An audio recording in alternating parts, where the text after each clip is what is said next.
오늘 설교 제목 우리 한번 같이 읽어봅시다. 시작. 그리고 또 하나 더 있죠. 1. 마지막 1번, 2번. 그래서 올해 설교를 다음 주까지 마지막 1, 마지막 2 그렇게 해가지고 사도행전 28장까지 여러분 아시는지 모르겠지만 2년 동안 사도행전을 했습니다. 그래서 사도행전 마무리하도록 하겠습니다. 자, 설교 제목 뭐라고요? 마지막. 자, 여러분 마지막을 한번 생각해 보셨습니까? 마지막. 아, 우리 인생에도 마지막이 다 있잖아요. 그렇죠? 마지막이 있어요. 최근에 조사한 노인 실태 조사를 최근에 했는데 어르신들에게 물어봤어요. 마지막을 어떻게 보냈으면 좋겠습니까? 물어봤더니 가장 많은 대답이 뭔지 아세요? 소중한 사람들과 마지막을 보내고 싶다. 그게 어른들의 가장 큰 소원이었어요. 나이 들면 나이 든 것도 서러운데 정말 그래도 죽을 때는 소중한 사람과 함께 보내고 싶다. 그런데요, 여러분 우리나라 실태가 어떤 줄 아세요? 70%가 병원에서 마지막을 보내고 있다는 겁니다. 그리고 그 마지막의 모습은 대부분 코에 호흡기를 꽂고 팔에는 영양제를 맞거나 피를 뽑기 위한 바늘 자국이 가득한 모습으로 우리의 마지막을 다 보내고 있다는 겁니다.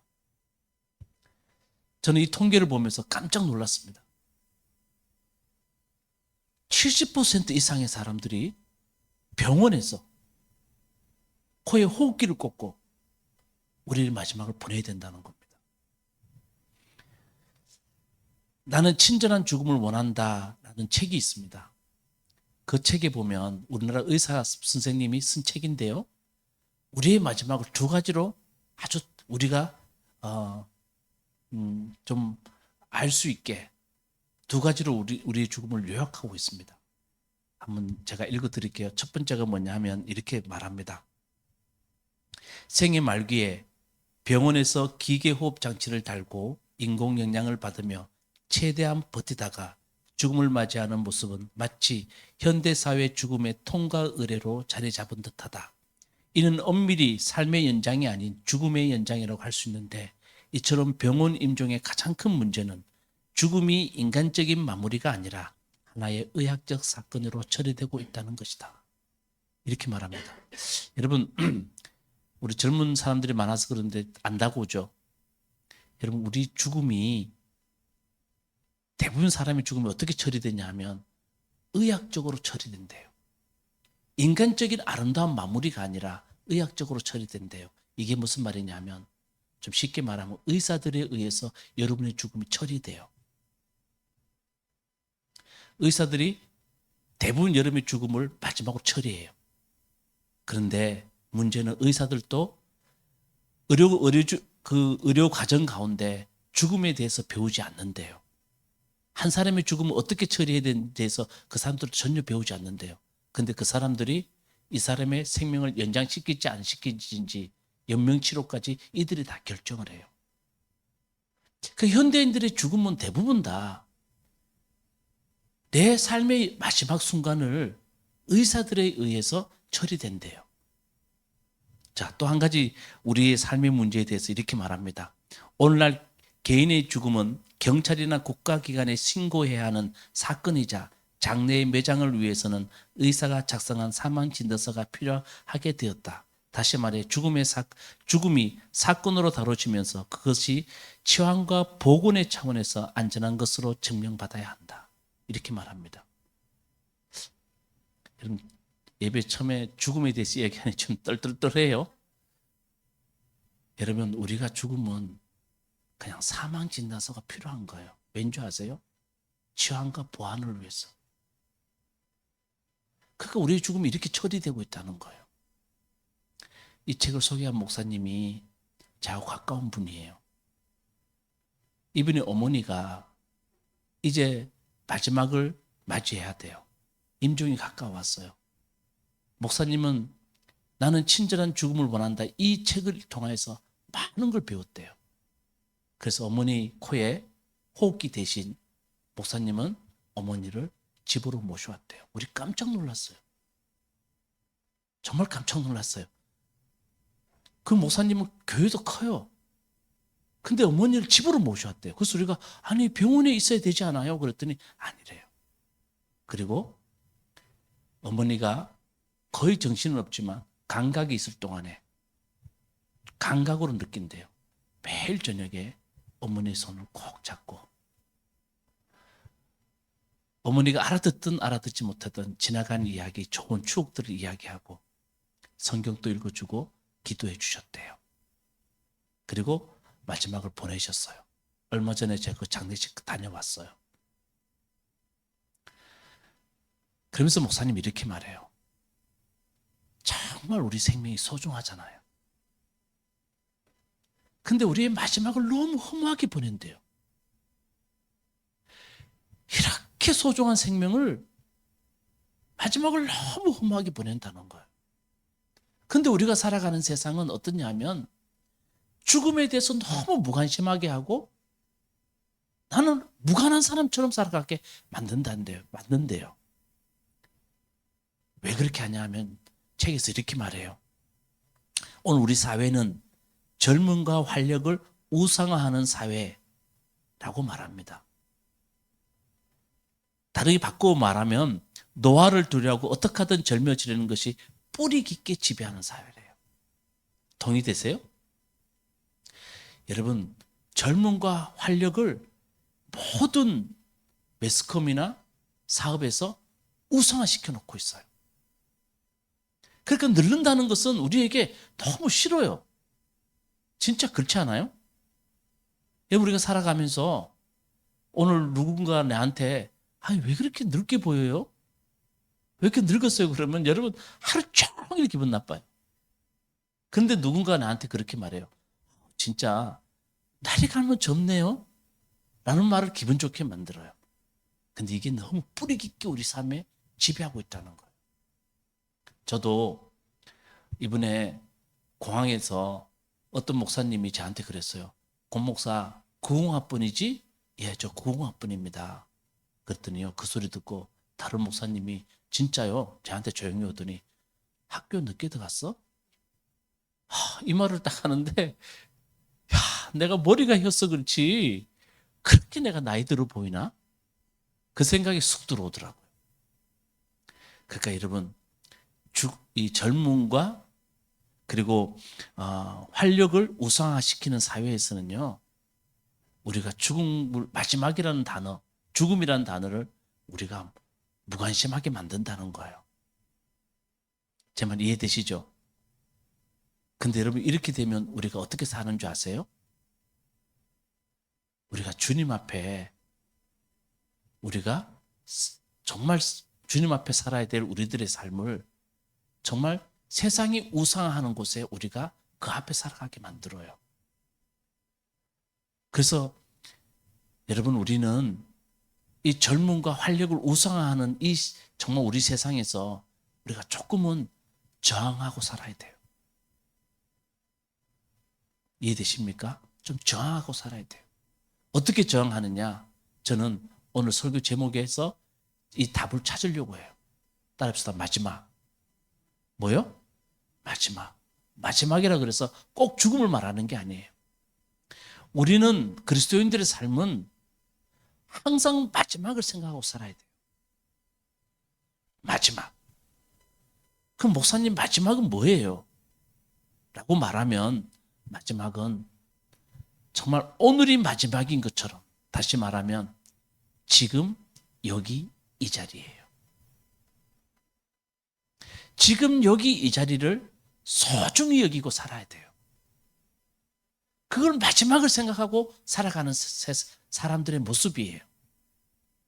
저 질문해 보고 싶어요. 여러분, 여러분의 생명이 오늘 지금 살아가는 여러분의 삶에 조금 더 아깝지 않게 살아가는 사람은 정말 잘 사는 것이고 마지막을 준비하며 살아가는 사람들의 모습이에요. 그래서 보세요. 오늘 나는 내 식구들을 위해서, 내 가정의 식구들을 위해서 여러분들의 삶을 소비하고 살아가요. 근데 그게 아깝지 않아야 돼요. 내가 물건 하나 샀는데 그걸 소비를 했는데 그게 아까우면 안 돼요.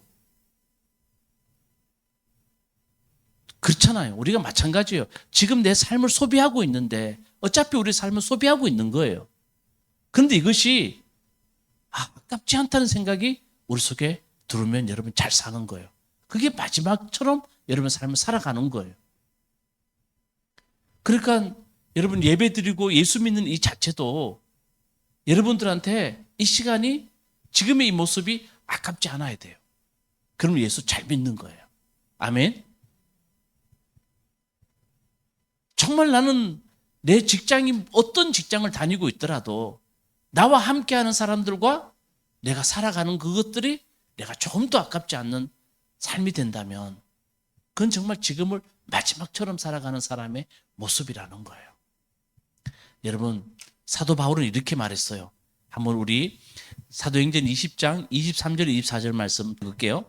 다만 내가 아는 것은 성령이 내게 일러주시는 것뿐인데 어느 도시에서든 투옥과 환난이 나를 기다리고 있다는 것입니다. 그러나 내가 나의 달려갈 길을 다 달리고 주 예수께 받은 사명 곧 하나님의 은혜의 복음을 전가하는 일을 다 하기만 하면 나는 내 목숨을 조금도 아깝지 않습니다. 이렇게 바울이 말을 해요.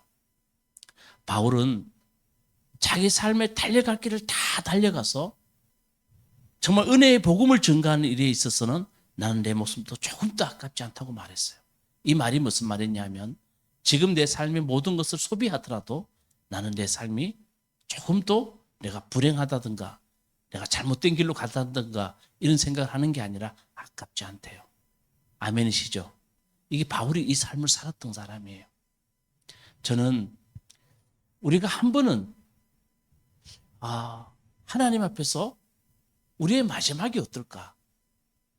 누구나 마지막을 맞이하는데 우리의 마지막은 어떨까를 한번 생각해 보는 게 정말 중요하다고 생각해요. 그 마지막을 우리가 어떻게 살아갈 것인가에 대해서 생각하는 사람은 지금을 마지막처럼 살아가는 사람이에요. 바울은 그렇게 살아갔다는 거예요. 자, 여기까지 하고 우리 오늘 이제 말씀을 한번 들어가서 우리가 이 마지막이라는 단어가 어떤 의미가 있는지를 한번 보도록 합시다. 자, 저 보세요. 자, 바울은 사도행전 28장으로 가면 이제 그의 삶을 마지막을 우리에게 보여줘요. 1차, 2차, 3차 전도여행을 마치고 바울은 제수의 모습으로 어디로 가냐 하면 로마로 이송됩니다. 어디로요? 로마로. 자, 우리 지난 시간에 우리 어디까지 이야기했냐면 로마로 가는 길에 유라굴로라는 광풍을 만납니다.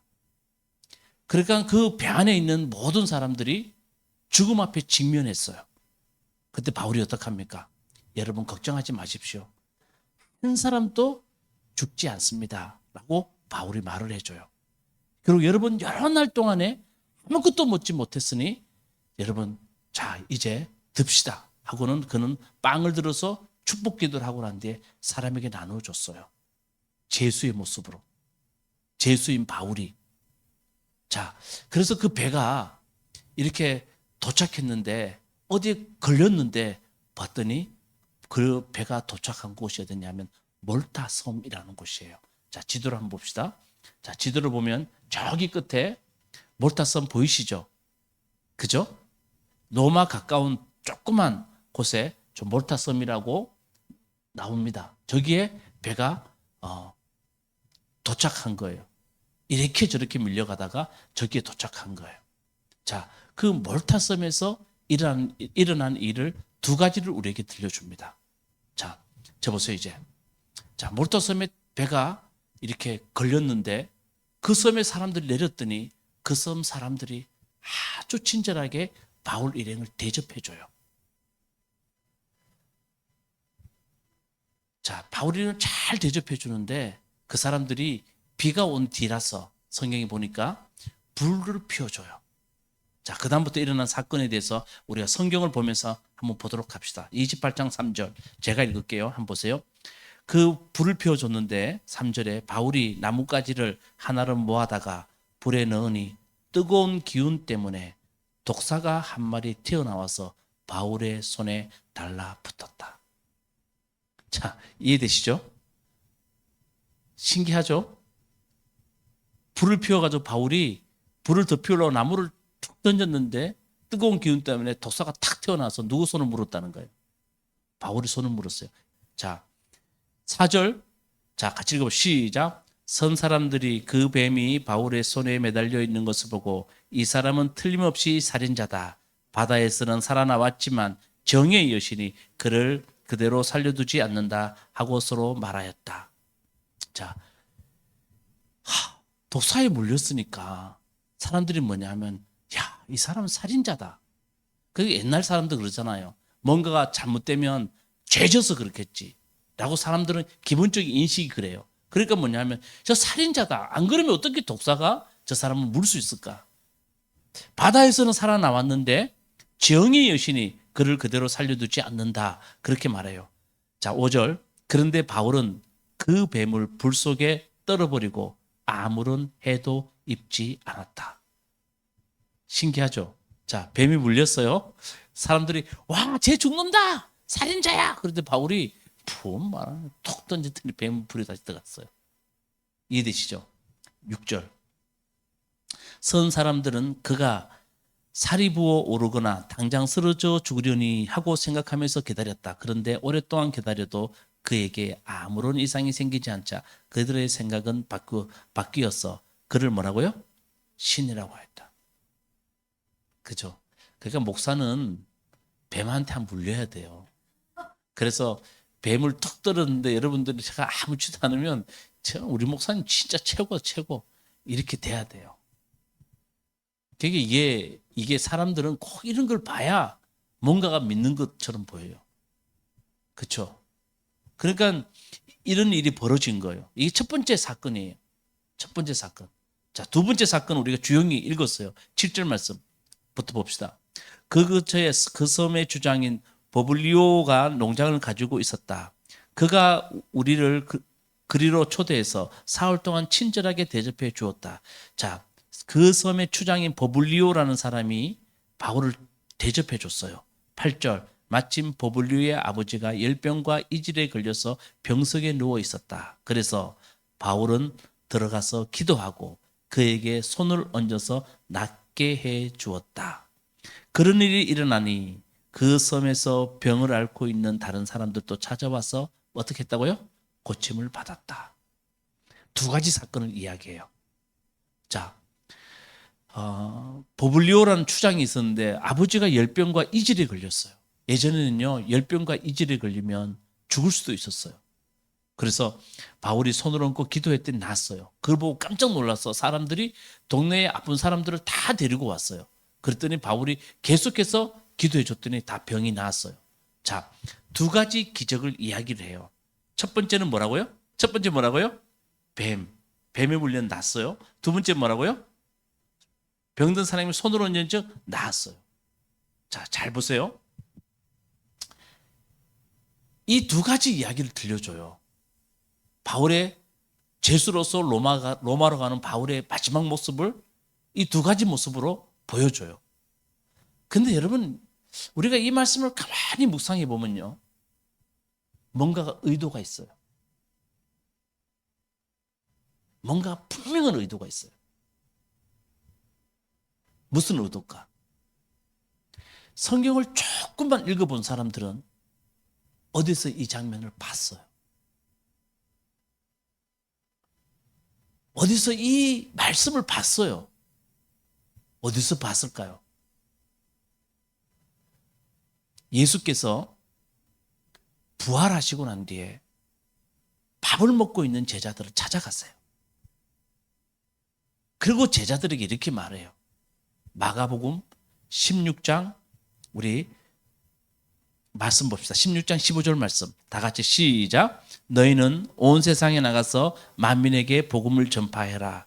예수님이 이렇게 말을 해요. 그러니까 부활하신 예수님이 제자들이 밥을 먹고 있는 제자들에게 나타나셨어요. 놀라운 일이죠. 근데 예수님 무슨 말씀하실까 기대했는데 예수님 이렇게 말씀하세요. 너희는 온 세상에 나가서 만민에게 복음을 전파해야 돼 라고 예수님 말씀하신 거예요. 그리고 예수님이 계속해서 17절 18절에 이렇게 말해요. 한번 같이 큰 소리 읽어봅시다. 시작. 믿는 사람에게는 이런 표정이 따를 터인데 곧 그들은 내 이름으로 귀신을 쫓아내며 새 방언을 말하며 손으로 뱀을 집어들며 독약을 마실지라도 절대로 해를 입지 않으며 아픈 사람에게 손을 얹으면 나을 것이다. 누가 하신 말씀이에요? 예수님이 하신 말씀이에요. 제자들 보고 이렇게 말해요. 얘들아, 너희들 온 세상에 가서 복음을 전파했으면 좋겠어.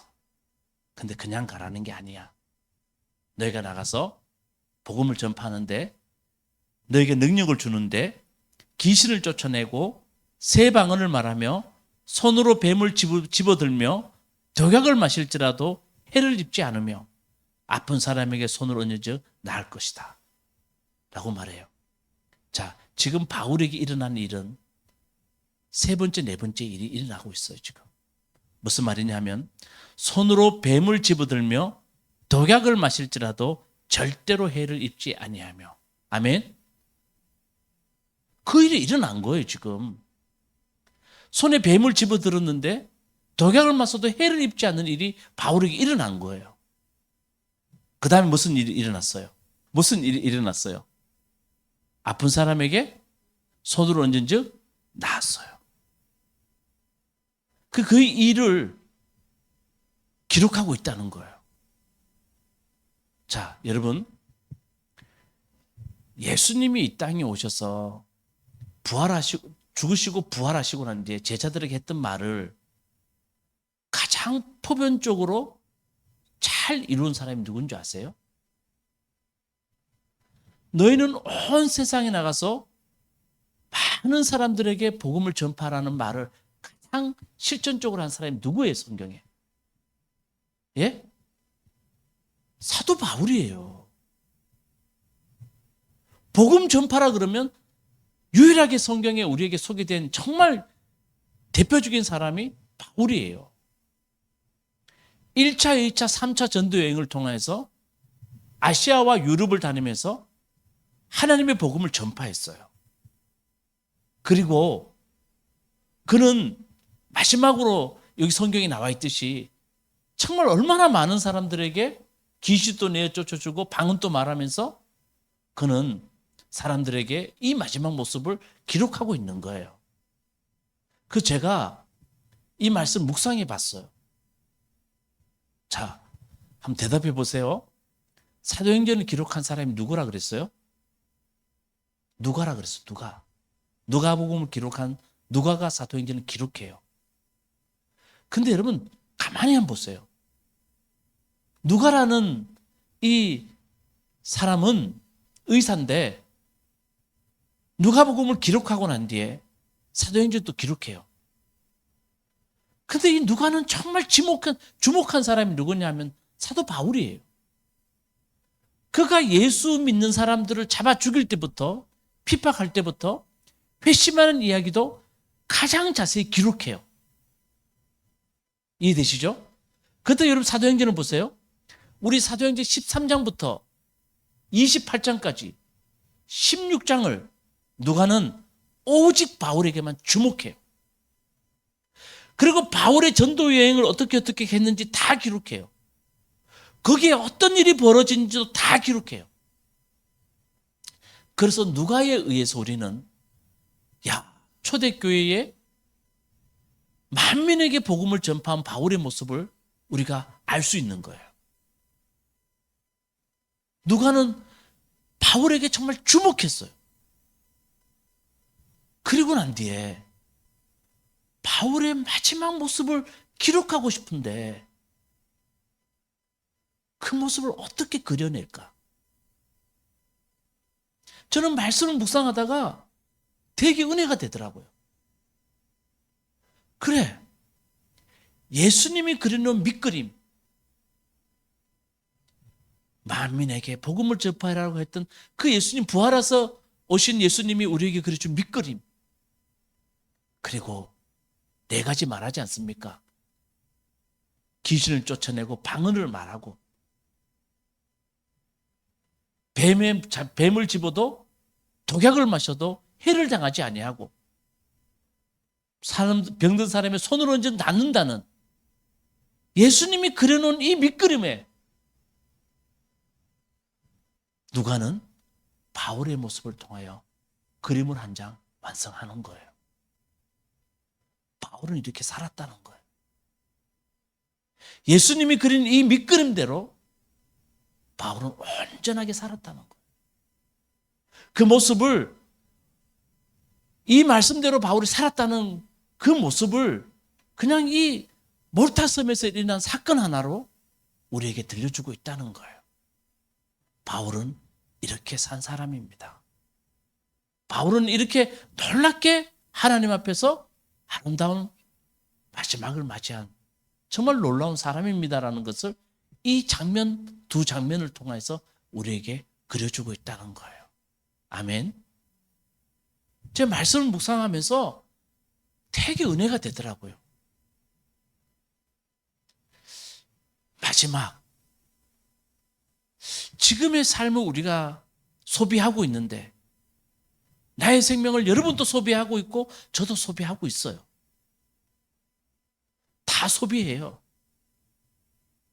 오늘 우리 권사님하고 아침에 만나서 이야기했지만 아침에 일어나니까요, 어떻게 저녁에 잤는지 세수도 할 수 없을 만큼 허리가 아프더라고요. 너무 많이 소비해가지고 이제 다 늙었어요. 이제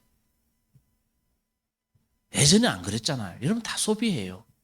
근데 여러분, 우리가 손명을 소비할 때 그래, 내 생명을 소비하는 거 아깝지 않아.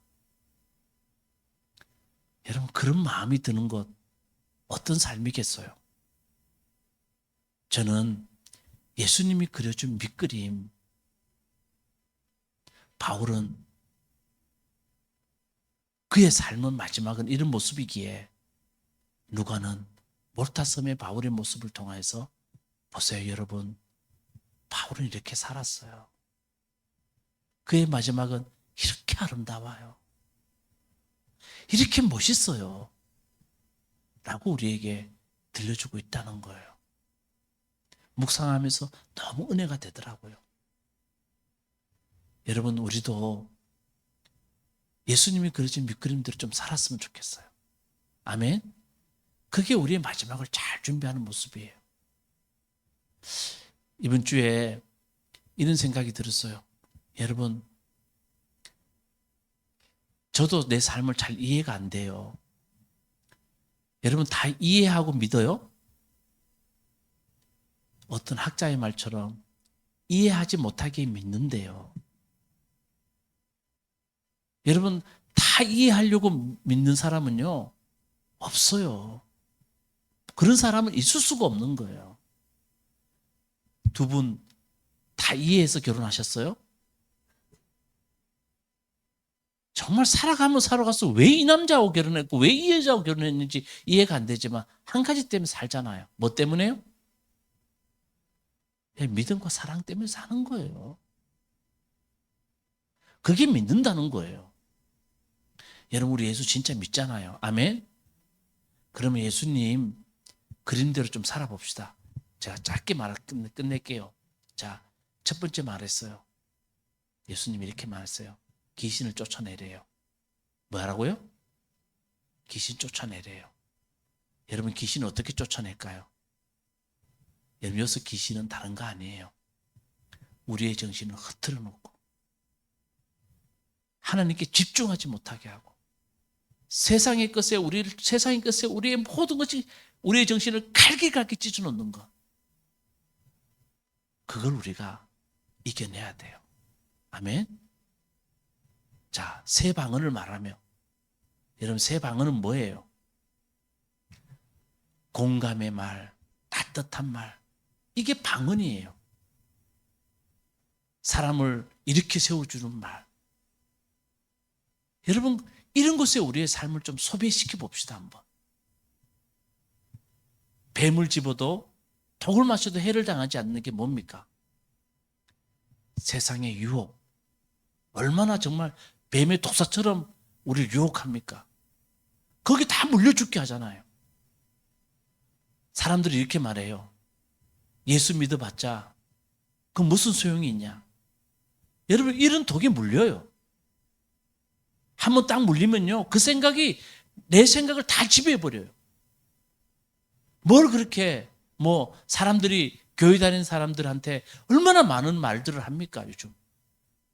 그런데 한번 딱 물리고 나면요, 모든 것이 다 소용없는 것처럼 느껴지고, 야, 하나님 진짜 계시냐? 이런데 한번 딱 물리고 나면 사람들이 모든 것이 다 정말 무너지는 같은 느낌이 들 때도 사람들이 있다는 겁니다. 여러분, 그런 독을 마셔도 해를 당하지 않는 여러분 되시기 바라겠습니다. 또 여러분, 우리가 많은 거 있잖아요. 너 그렇게 살아봤자, 그렇게 남 섬기고 살아봤자 무슨 소용이 있냐? 너 하나 잘 챙기고 너 노후를 잘 챙기는 게 그게 중요하지. 이런 독이 한번 탁 물리고 나면요, 아무것도 안 보여요, 진짜. 그리고 마지막이 뭡니까? 병든 사람에게 손으로 얹어 낫게 한다는 말이 무슨 말입니까? 세상에 상처받고 아픈 사람들 많아요. 그렇죠? 우리 자녀들부터 우리 엄마 아빠도 다 그래요. 내 이웃도 그래요. 다 상처받고 힘들어요. 아파요. 그런 사람들에 가서 함께 기도해주고 함께 나눠주고, 그게 손으로 얹어 낫게 하는 거예요. 여러분, 우리가 이런 곳에 좀 우리의 삶을 소비 좀 해봅시다. 아마 여러분, 몰타섬에서의 바울의 모습을 누가가 이쁘게 그려놓듯이 우리의 삶도 아주 아름다워질 겁니다. 누군가 여러분을 볼 때 저분의 모습은 너무 아름다워. 한 폭의 그림 같아. 여러분, 우리의 마지막이 이렇게 되었으면 좋겠습니다. 젊음과 활력만 우상화시키고 죽음과 무관하게 살아가게 만들고, 오늘날 우리를 엉뚱한 데 집중시키는 이 세상에서 우리는 꼭 한번 생각해 봅시다. 바울의 마지막처럼 마지막이라는 단어에 한번 집중해 봅시다. 그리고 주님 앞에 정말 우리의 삶을 소비하더라도 아름답게 우리가 소비할 수 있는 여러분 꼭 되시기를 주님의 이름으로 축원합니다. 아멘.